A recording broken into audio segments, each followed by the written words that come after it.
안녕하세요, 마망지입니다.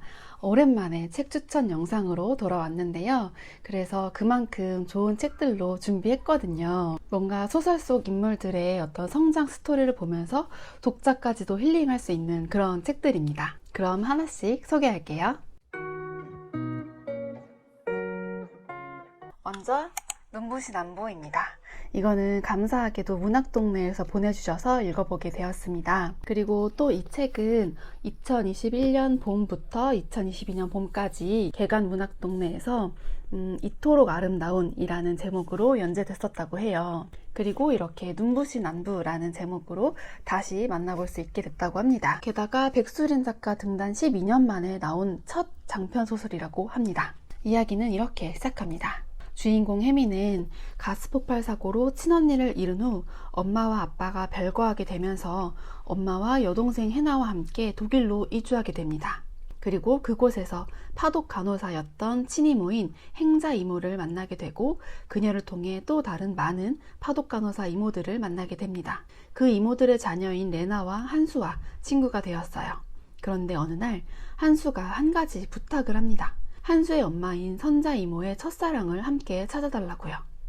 그래서 이 세 명은 연애소설을 쓴다는 둥 이모들을 깜찍하게 속여가며 20년 전의 선자 이모 첫사랑에 대한 정보를 모으는데 그들이 알아낸 것 중 가장 확실한 것은 선자 이모의 일기장 속 KH라는 이니셜 뿐이었어요.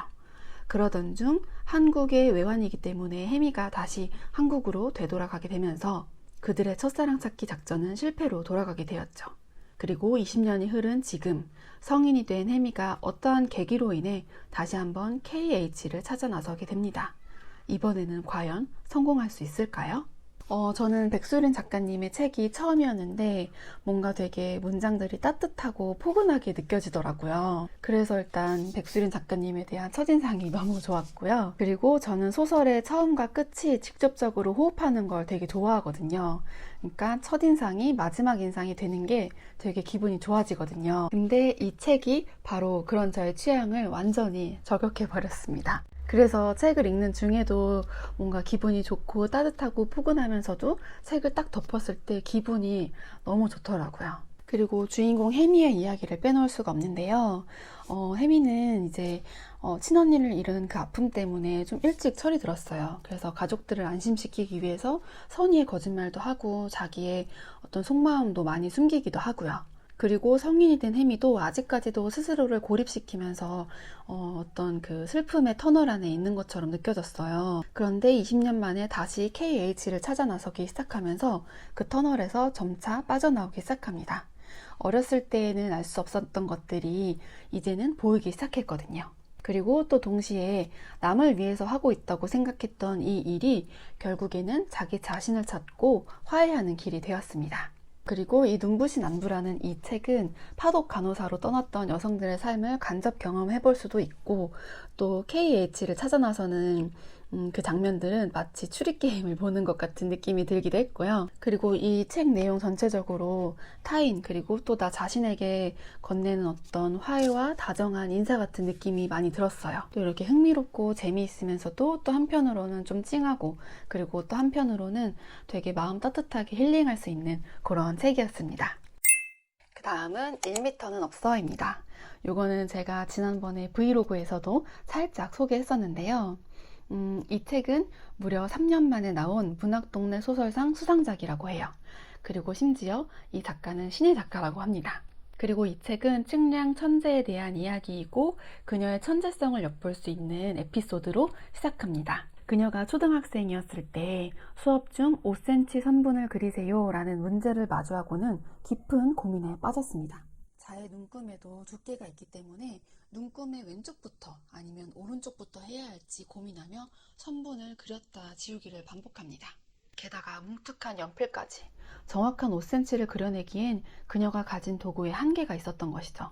그녀는 그런 까다로운 측정 감각 때문에 고통의 시간을 겪기도 했지만 포기하지 않고 성인이 되어서도 변수와 오차를 줄여가며 정확한 측정에 계속 매진했어요. 그러다가 결국 측량 천재로 세상에 이름을 알리게 됩니다. 돈도 많이 벌었고요. 그런데 어느 순간 그녀가 감쪽같이 사라졌습니다. 유령을 남겨두어야 한다라는 말을 남긴 채요. 그녀는 도대체 어디로 사라진 걸까요? 살아있기는 한 걸까요? 이 책은 5cm 선분 에피소드를 마치고 이제 화자 나가 등장하면서 본격적으로 이야기가 진행되는데요. 나는 그녀가 남긴 일기장과 또 그녀의 남편이었던 연박사, 또 그 외에 다른 주변 인물들을 조사하면서 그녀의 과거부터 실종 직전까지 그 흔적들을 이제 추적해 나가기 시작합니다. 그녀가 오차를 줄이고 정확한 측정을 하기 위해 얼마나 노력했었는지, 그리고 그 노력 끝에 인생에 어떤 황금기를 맞았는지, 또 그렇게 깊이 노력하다가 결국 측정 불가한 어떤 한계에 부딪히게 되고 공허마저 느끼게 된 그녀의 인생 스토리가 제3자의 입을 통해 펼쳐지게 됩니다. 그렇기 때문에 독자는 그 공백에 대해서 많이 상상하면서 이 작품에 몰입하게 될 것이고, 또 파편화되어 있던 여러 가지 정보들이 하나로 모일 때 카타르시스를 느낄 수 있을 거예요. 그리고 또 그녀가 말했던 유령을 끝에 가서 만나게 될 텐데, 저는 그 유령을 만나고 되게 어떤 아름다움과 어떤 또 숭고함, 그리고 위로를 얻게 되었습니다. 여러분도 그 유령 꼭 만나보시기를 바랄게요. 네, 마지막 책은 덕다이브입니다. 이 책도 브이로그에서 잠깐 소개했던 적이 있었는데요. 이거는 서핑에 대한 이야기이고 배경이 발리예요.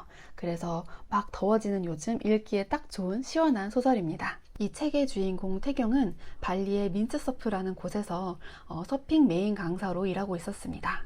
그녀는 우연히 시작하게 된 서핑의 매력에 푹 빠지게 되어서 강사로서 발리에 정착하게 되는데요. 그러던 어느 날 민츠서프의 사장이 사업 확장을 위해 인플루언서 민다를 섭외하게 됩니다. 그런데 태경은 인플루언서 마케팅도 그렇고 민다도 그렇고 별로 썩 마음에 들지 않았어요. 근데 갑자기 민다가 태경에게 자기를 못 알아보겠느냐고 물어보는 거예요. 그래서 다시 제대로 봤더니 과거 병원에서 일할 때 동료였던 다영이었던 거예요. 분위기가 너무 달라져서 못 알아봤던 거죠. 사실 둘이 같이 일했던 그 시기에 다영은 일명 태움을 당했거든요. 태경은 그 태움에 동참한 것은 아니지만 그렇다고 적극적으로 말리지도 못했기 때문에 다영을 대하기가 껄끄러웠고, 다영 또한 과거 이야기는 꺼내지 않았어요. 자연스럽게 병원의 기억에 대해서는 함구하게 되고 둘 사이에는 어색한 긴장감이 있었죠. 근데 그러던 어느 날 그 둘이 술에 잔뜩 취해서 그날의 이야기가 수면 위로 올라오게 됩니다. 이 두 사람의 관계는 과연 어떻게 될까요? 우선 저는 서핑에 대한 경험도 없고 지식도 없는 완전 문외한인데요. 근데 이 책 뒤에 써져 있는 문장 때문에 이 책을 읽고 싶어졌거든요. 묵묵하게 헤엄쳐 그를 구하고 스스로를 구할 것이다. 설령 또 실패한다고 하더라도 몇 번이고 다시. 서핑은 그 되게 불규칙한 파도의 흐름 속에서도 내게 맞는 타이밍을 잘 찾는 게 중요하다고 하더라고요. 그리고 그 타이밍을 잘 만나기 위해서 수많은 실패와 어떤 선택의 순간들이 따르게 되는 것 같아요. 근데 그 선택을 더 잘 하기 위한 기술 중 하나가 바로 덕다이브라고 합니다. 내게 너무 버겁고 크고 어려운 파도가 온다면 오히려 수면 아래로 파고 들어가서 그 파도를 흘려보내는 거죠. 그게 서핑에서도 매우 중요하겠지만 인생에서도 되게 중요한 기술인 것처럼 느껴지더라고요.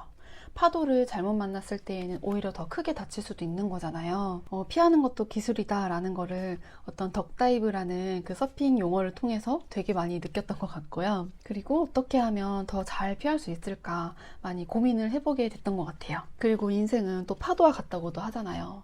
이 책에서 만난 바다, 파도, 그리고 서핑, 또 덕다이브, 그리고 그 위에선 태경과 다영 같은 서퍼들에게 어떤 인생을 비추어 볼 수 있었고, 또 그를 통해서 마음의 위로도 얻고 용기도 얻고 힐링할 수 있는 그런 책이었습니다.